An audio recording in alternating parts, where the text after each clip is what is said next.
When the aspiration is wavering, there are various ways to reinforce our aspiration. It is quite obvious that when aspiration is wavering, we find it difficult to go deep within. You hate to meditate. Even if you want to meditate, you do not have good meditation. But what should you do at that time? We should read inspiring books written by realized persons, not by professors or philosophers or masterheads, but realized souls, or by the seekers who was searching for God, for his guru or for his master. Then the seeker is nobody else. You will feel it is you. Each idea or thought or aspiration, his heart's cry, you will read and you will feel that, oh, it is only he has used my name. It is my feeling he has just quoted. Your aspiration, your cry, you will see in his writings. If you read the seekers, devotees' writings. But if you read the masters who have realized and who have become one with God consciousness, you will see all the time compassion is being showered on your heart, on your mind, on your soul, on your vital from his writings. It is a compassion light full of compassion that is descending on you when you are reading his books. And if you read seekers, you will see his cries are your cry, and he is going towards light, and you also want to go towards the light.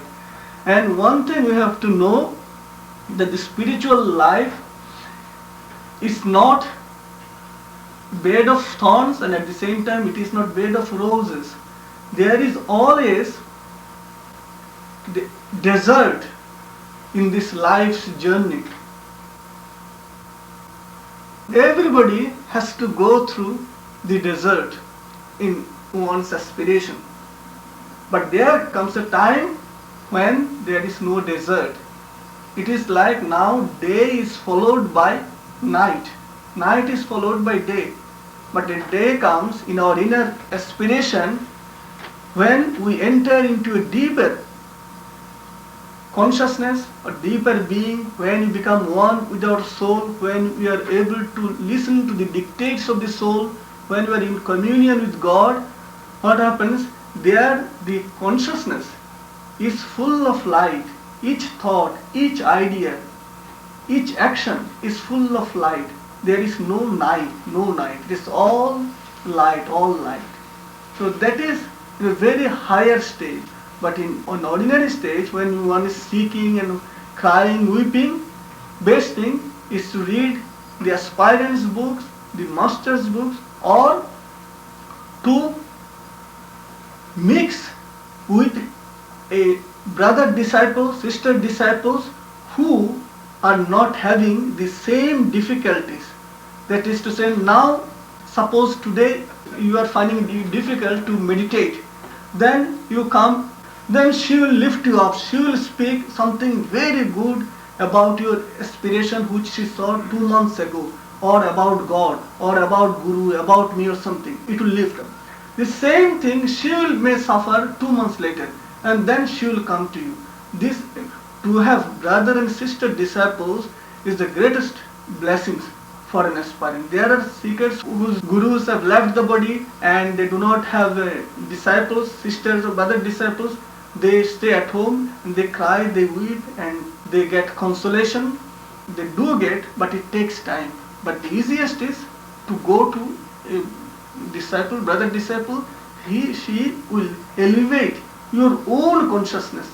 She will enter into you and bring out your own light that you have covered now with your depression, trouble, misery and anxiety. She will do that. She will be able to do that. I have seen many people have done in India when they lose faith in their gurus, when they lose faith in their own life, when they cannot read spiritual books, they cannot meditate, they can do nothing. What they do, simply they go to their spiritual brother's place and sit there, and he goes on speaking of spiritual things which touches immediately the sufferer, and he lifts the sufferer up. This now who is acting as a savior, within a few days, in later days, may become again the victim of the same forces. So here those who are suffering or may suffer, my earnest request, ardent request is to them to read spiritual masters' writing, or if they are my students or disciples, to read my writings, or here I am there, they can speak to me and they are direct, or they can go to my disciples who will do miracles in elevating their sorrowful life and eliminating the doubtful thoughts in their day-to-day life.